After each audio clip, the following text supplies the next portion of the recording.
Hello to your daily card for the 8th December. I have the oracle cards from Rumi. I shuffle the cards and I gonna take only the one under the deck as usual. 1. The card calls 1. We see on the card two figures. It can be said, you see, two people wanted to come to each other.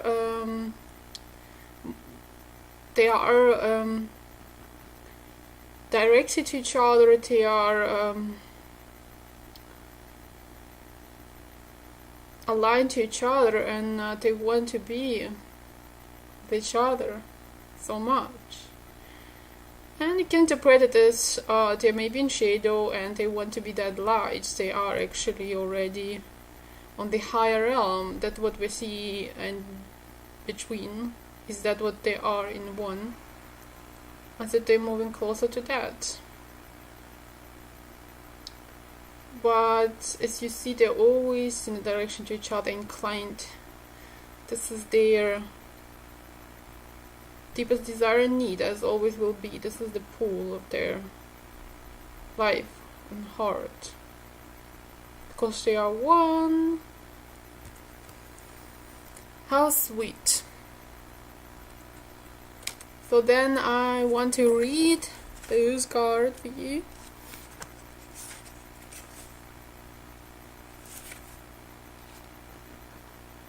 The number of the card is 6. I think it was the Truth Seekers card of the Contemplations. So we have to go inwardly. The 6... there is a poem. It's a bit longer one. I have abolished duality from myself. I have seen the two worlds as one. One I seek, one I know, one I see, and one I call. You look for me, and what do you see? You. Am I playing games with you? Holding up a mirror for you to behold? God? Yes, these are games of love and truth. Look for me and find yourself. For I am you, and you are me, and together we are one, playing hide and seek in love's great playground. Like molten gold poured from the furnace of divine love into a one-of-a-kind mold, you are created uniquely and of divine essence. You are both the lover and the beloved. There is no aspect of your life separate from your spiritual journey, and there is no aspect of you that is not of divine origin. So then, why the frowning, the fear, or the questioning? Let me share a sublime secret with you. Let me whisper it into your heart. Now, there is nothing to fear. All is unfolding according to the divine genius, and there is a sweet shift in store for you. No matter how dire circumstances may appear to be or despairing you may feel, there is still an avenue through which fulfillment and resolution will be granted. This will happen. That is because the divine seeks oneness of the one. That means anything and every part of existence, and that includes you and all aspects of your being and life, is claimed by the divine. Your return to the divine is demanded.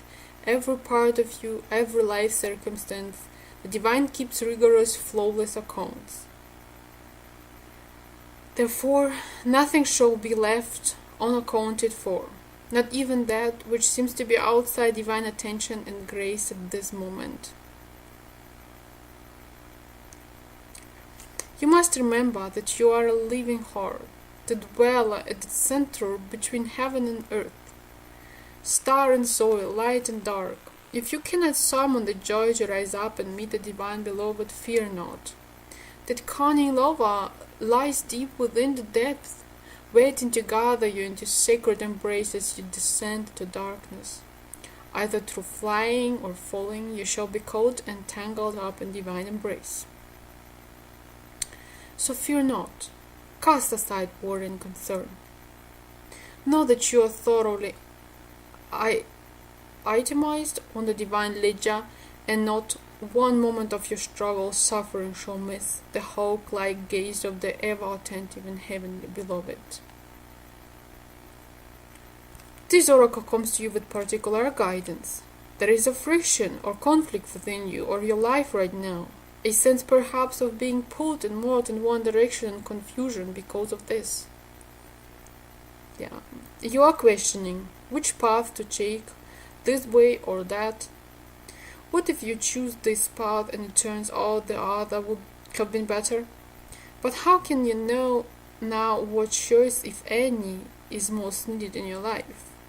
So many questions. Your mind is scurrying.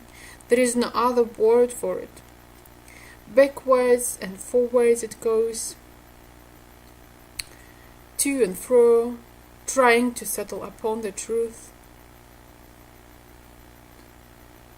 I love you too much to allow this to continue unchecked. Surrender it, give it up. The truth you seek is this: you shall be.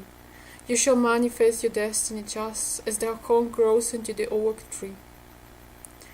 You cannot be other than what you are, and as you accept this, life responds. It breathes and likes to surround you, so what you need can come to you more easily. It finds you drawn to the need in you that is natural and inviting, and not a cause of anxiety or distress. The need leads to satiety.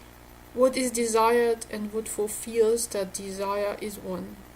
They are lovers that come to each other naturally, even through darkness and confusion, drawn to each other.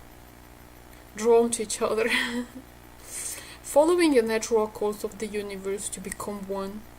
So do not fret and fear, my beloved. Do not hold back from that which feels incomplete out of anxiety or distress. It is just the lover that will soon be joined by the beloved. You are recognizing the moment before this occurs. So fret not, and instead let that inner lover loose. Allow her to shake out her hair, put on her most sensuous perfume, and love as she dances barefoot in fields of lush grass and fragrant flowers. Let her tempt her beloved to come close, because she can be seen, she can be heard. Her movement sends her scent through the air. She entices the yearning beloved to her. She does. She tries. She naturally does. So it goes. And soon enough they meet, and it becomes possible for, yet again, two to become one. And then there will be wild peace and ecstatic contentment within you. If there is any part of you struggling to surrender the conflict between old and new, between what has been and what needs to be, between passion and duty, creativity and rationality, between this role or identity, then know this: even the conflict serves. Don't choose either one and believe it is the answer. Sometimes the sacrifice is not one or the other, but the idea that it can be only one or the other. At another level, a level of divine resolution. See, so within, as my case, will notice something that I always think I'm sacrificing myself, like doing everything wrong, or I am procrastinating, maybe you don't know which direction is right. And even I heard this, and it impressed me so much. I heard once there been a girl, after she studying a lot in every possible direction, she finished and accomplished. She was not knowing where she should apply. She was kind of overburdened with the offer, confused. So which is the best? And her best friend said to her, like, I don't see the best offer. I see you. You are the best, and you make the offer that you pick the best for you. That's so beautiful. Oh, yes. So not the dress makes the woman makes the dress. And that's what they wanted to say. So the sacrifice is not one or the other, but the idea that maybe only the one. So that makes us crazy. You see, you feel me? So if you just choose because you trust, because you know, I just take that, no matter what is right. You already go, and you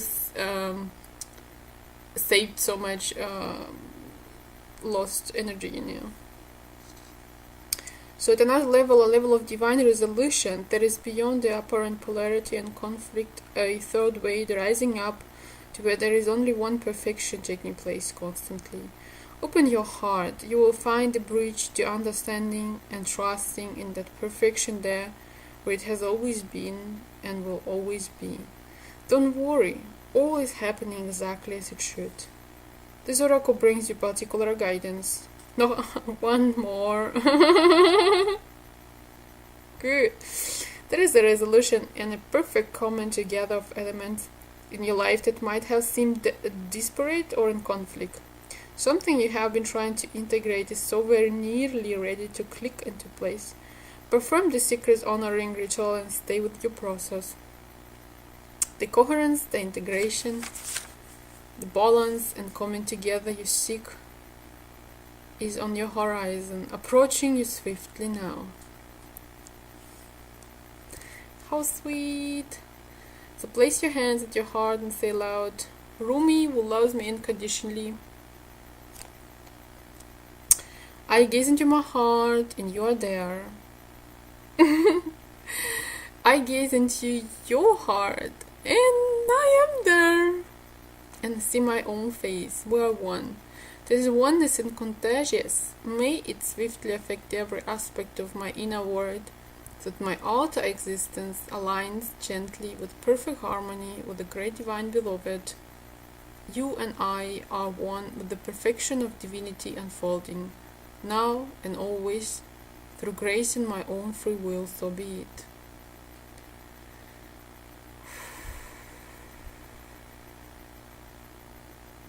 So bow your head in reverence and recognition to the one divine plan unfolding, and repeat, I surrender into the one truth of divine perfection, which includes my own divine destiny now, through mercy and grace, so be it. Yeah, that one was great. Thank you very much.